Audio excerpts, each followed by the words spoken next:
I never believed in ghosts until I moved into this house, where a horrific murder took place several years ago. Many say the house is cursed and that the souls of the deceased still roam its corridors. But I didn't believe it. I was sure it was all just made up to scare people. But one day, I realized I was wrong. I was sitting in my room when I heard a strange sound. It was like the noise of heavy footsteps getting closer to my room.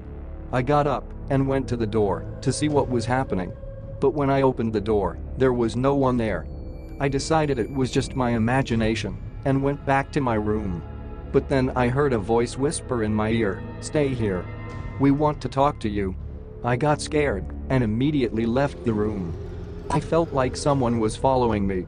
I turned around to see who it was, but there was no one there.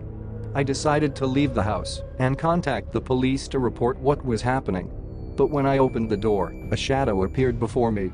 It looked like a person, but had no face. I heard a whisper, "Stay here. Forever."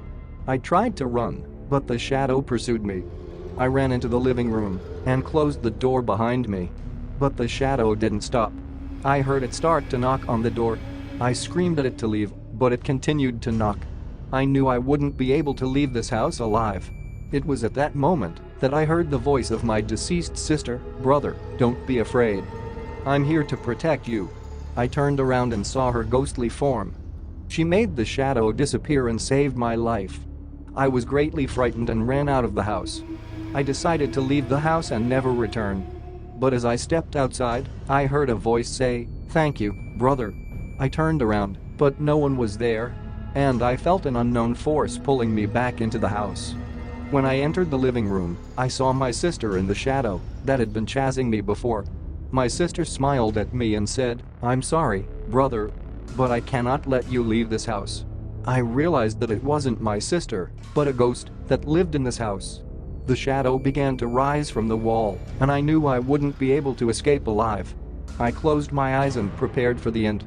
I heard my sister's voice say, "Forgive me, brother. I didn't mean to harm you." Then everything went dark.